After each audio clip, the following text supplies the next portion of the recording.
Suroso atau Janji Kemerdekaan. Pada tanggal 17 September 1944, Perdana Menteri Kuniati Koiso memberi janji kemerdekaan terhadap Indonesia yang dikenal juga dengan Janji Koiso. Hal ini dilakukan untuk menarik simpati rakyat Indonesia agar mau membantu Jepang dalam Perang Dunia Kedua atau Perang Asia Timur Raya. Lanjutkan materi yaitu membahas tentang pembentukan BPUPKI. Baiklah, tugas dari BPUPKI adalah melakukan pendidikan mengenai berbagai hal yang berkaitan dengan aspek politik, hukum, pemerintahan, dan hal-hal yang diperlukan bagi pembentukan sebuah negara merdeka. BPUPKI ini diketuai oleh Dr. Rajiman Widyodiningrat dan wakil ketuanya yaitu RP Suroso. Jadi anggota BPUPKI ini berjumlah 60 orang dan diantaranya terdapat wakil-wakil dari golongan masyarakat Tionghoa, Arab, dan peranakan Belanda. Serta memiliki 7 orang anggota istimewa dari Jepang. Materi yang berjudul Sidang Pertama BPUPKI. Jadi, sidang pertama BPUPKI ini dilaksanakan pada tanggal 29 Mei sampai dengan 1 Juni 1945. Tiga tokoh Indonesia mengusulkan dasar negara, yakni Muhammad Yamin pada tanggal 29 Mei 1945, Profesor Dr. Supomo pada tanggal 31 Mei 1945, dan Insinyur Soekarno pada 1 Juni 1945. Rumusan konstitusi usulan Muhammad Yamin secara tertulis. Yang pertama, ketuhanan yang Maha Esa. 2.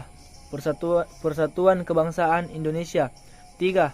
Rasa kemanusiaan yang adil dan beradab. 4. Kerakyatan yang dipimpin oleh hikmat kebijaksanaan dalam permusyawaratan perwakilan. 5. Keadilan sosial bagi seluruh rakyat Indonesia. Adapun usulan dasar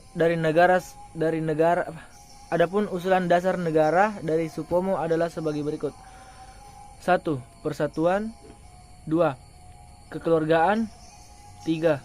Keseimbangan lahir dan batin. 4. Musyawarah. 5. Keadilan sosial. Dan usulan terakhir dari Insinyur Soekarno yakni yang pertama, kebangsaan Indonesia. 2. Internasionalisme atau peri kemanusiaan. 3. Mufakat atau demokrasi. 4. Kesejahteraan sosial. Dan 5. Ketuhanan yang Maha Esa. Di sini saya akan melanjutkan presentasi sidang BPUPKI yang kedua. Sidang BPUPKI yang kedua dilaksanakan pada tanggal 10-17 Juli 1945.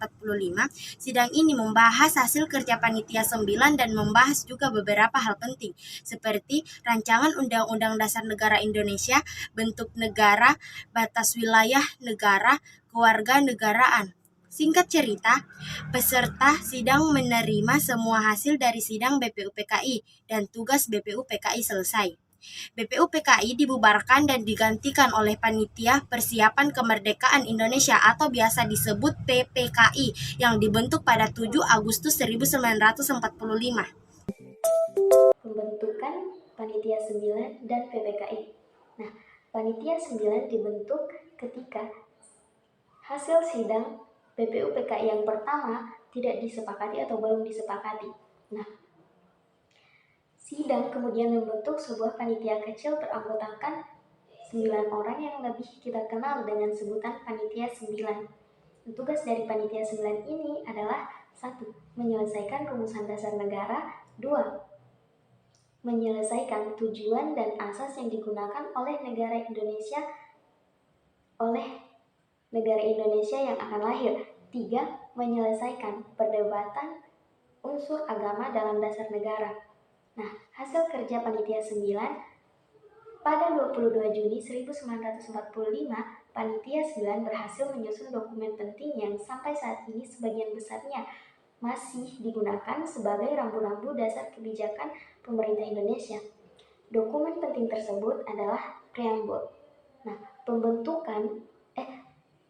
preambul atau pembukaan yang berisi asas dan tujuan negara Indonesia merdeka. Rumusan dasar tersebut kemudian dinamakan Jakarta Charter atau Piagam Jakarta. Mengapa dinamakan Piagam Jakarta?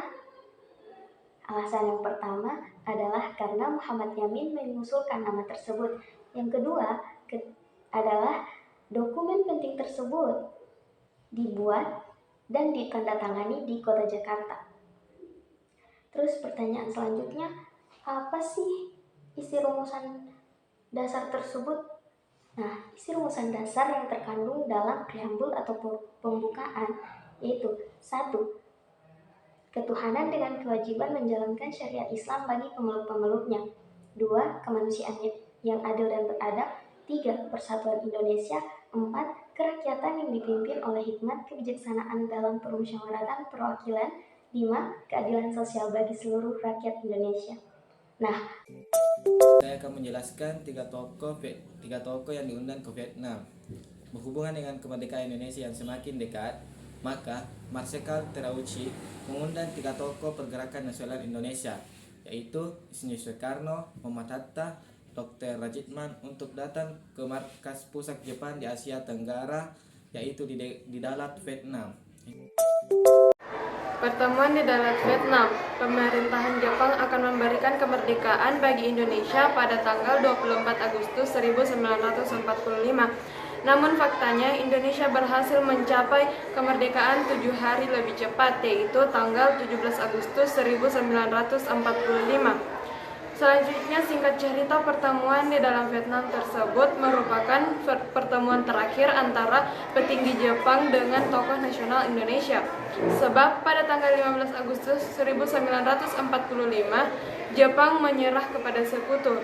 Artinya, Jepang sudah tidak berkuasa lagi di Indonesia.